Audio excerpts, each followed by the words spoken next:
Well, let's talk about people who may not have a job for much longer, and that is Sony and the PlayStation, because they have been dropping bombs. We talked about Concord a lot, and that being the latest big miss, and that was a big miss. But then they're like, hey, you know what everybody needs right now? A PlayStation 5 Pro console. And they announced that yesterday with a 1 minute long trailer that was out there. It's the next leap in console gaming, Arch. Now, Arch, I know that you are PC Master Race through and through. I get it. What do you, as PC Master Race man, think when you see these upgrades of consoles, these pro versions that are being released every couple of years? Well, on the one hand, I guess they're introducing superior hardware, is what I'd imagine, which at least moves the graphics side of things forward, which is nice, I guess, because it unshackles the PC from the bond of console requirements.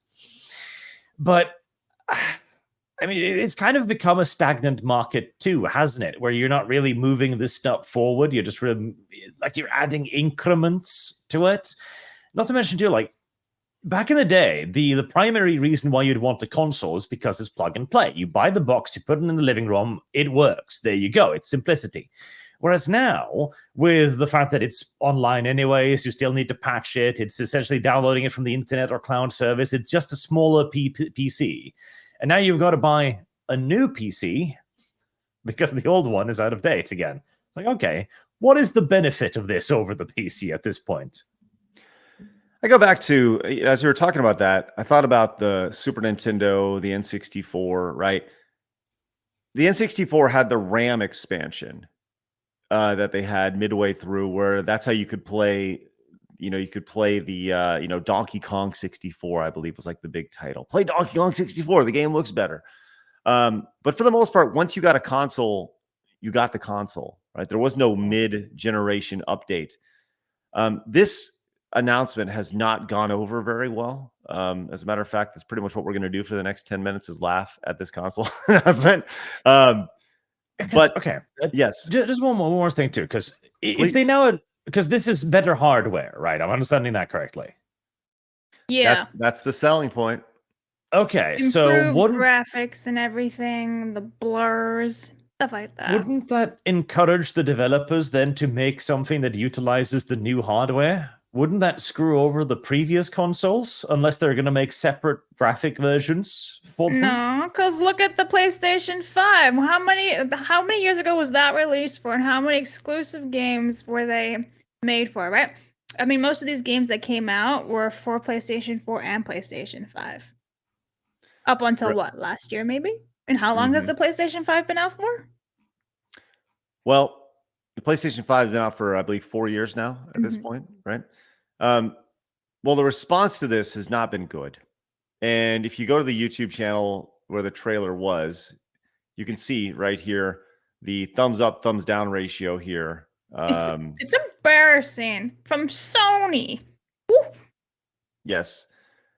55,000 thumbs up, 199,000 thumbs down. Almost two, like, was that a 4-to-1 ratio right there? Yeah. That is truly a ratio of all ratios right there. So the response has not been very stellar along the way. I found this very interesting. This is from IGN. And a lot of people have talked about the PlayStation 5 Pro, specifically the $700 price tag associated with this. Now, $700 for a console is a lot, and we're going to get into specifically how much that is, but this is the PS5 Pro at $700. A lack of competition made it an easier decision for Sony to run with the higher price tag, right? Obviously, the $700 price tag has been a lot. It says, according to one prominent analyst, there are a number of factors that have contributed to Sony going for $700. And yes, relatively higher in Europe and Japan. Piers Harding Rolls, game industry analyst at Ampere, said the PS5 Pro pricing reflects Sony's adjusted strategy to protect its margins. That is, it is unwilling to sell consoles at a loss, supply chain inflation, and crucially, quote, a lack of direct a direct competitor to its mid-cycle upgrade compared to last generation, where Microsoft was preparing the Xbox One X. The lack of competition means it's an easier decision for Sony to run with a higher price point to protect its existing margins. For most prospective PS5 customers, the standard edition will represent the value sweet spot along the way. I like how they were like, no one's been crazy enough to price this at $700, so we should do it. That was their idea. Like, are you stupid? Oh my gosh. There was somebody in the chat that just said that it would do well because of the Sony fanboys and fangirls.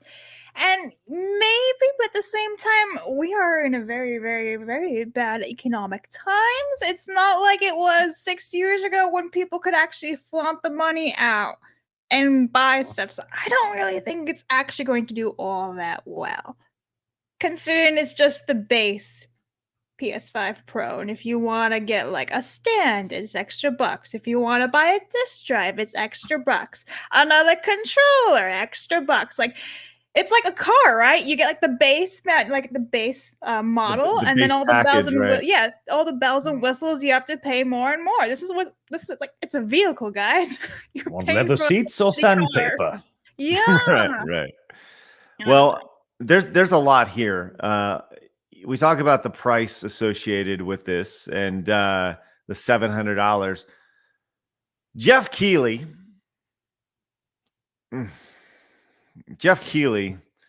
the industry champion. I don't like to use the word shill. The industry champion, the guy behind the Game Awards, was quick to run to the and create a comparison of the inflation-adjusted prices, and he has quickly been community noted over on X. But he put this is nice. Here are inflation-adjusted prices for mainline PlayStation consoles, right? And this is based off of their original price versus comparison today. See the PlayStation 1 at $611, the PlayStation 2 at $546 in 2000, the PlayStation 3 at $778 in 2006, the PlayStation 4 at $538, the PS4 Pro $522, PS5 $606, and the PlayStation 5 Pro at $699. And as pointed out here in the community note, the PS5 Pro is comparable to the PS5 Digital Edition, which is not including in this list, didn't have the disc drive, which is the biggest thing about the PlayStation 5 Pro, as you pointed out, Blabs. The PS5 Pro disc drive is an additional $80, so it will be a total of $778.99 for it to be a one-to-one with the rest of the PlayStation versions on this list. And, if you scroll down, you'll very quickly find, the different comparisons here. The PS3 was PS1, PlayStation 2, DVD player, Blu-ray player, PlayStation 3, all in one compared to the PlayStation 5 along the way. You didn't need to buy a disc stand or disc drive for those, though. Absolutely. It's a, thing along the way. Good. It's impressive community noting, Jeff. Yeah, absolutely. Along the way. So there we are. And people are calling him out on this. And I'd like to remind everybody, this is the guy behind the Game Awards. So just a simple nod there. If you'd like to become a voting member over at the Real Game Awards, we're actually ending category nominations on Friday. We put a tweet out about that today. So become a voting member if you want it. We're going to do 25 different categories this year, 20 positive, 5 bad. And it's going to be good. It's going to be super fun. So head over to therealgameawards.com and become a voting member. But there were some funny little memes that came out of this. Most notably, I love this one from Arizona Iced Tea. Now, Arch, have you ever had a Arizona Iced Tea before? I have not. This is I don't know. It's it's $1. And I'll say this about the company. They've been asked why they don't raise the price, and they're like, well, we don't need to. We're a profitable company. We don't need to raise the price. We're still good. They sell their drinks for $1.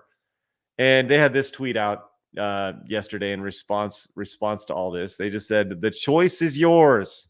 One PS5 Pro or 700 Arizonas. I didn't see this. That's funny. Yes. This is viral marketing, my friends. This is great. Yeah.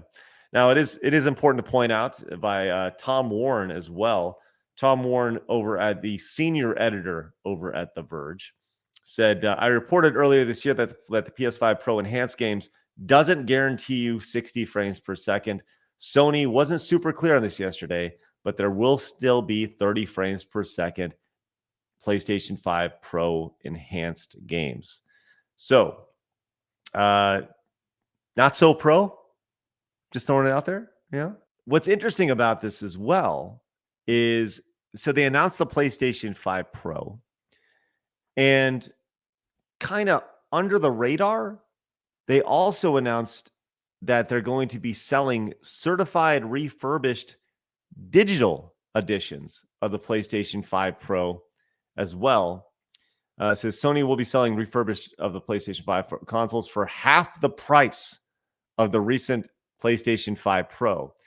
It says Sony's online storefront for selling the products announced a certified refurbished digital edition PlayStation 5 will cost $349.99 when it's put on sale, quote unquote, soon, meaning half the price of the $700 PlayStation 5 Pro along the way. So, if you want the digital version, you can go out and get one for $350 along the way.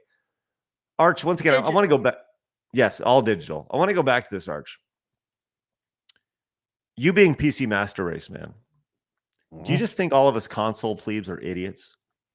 Well, I saw the charm of the console back in the day because it was just a simple entertainment device. And if that was all you were looking for, then good, its selling point was simplicity.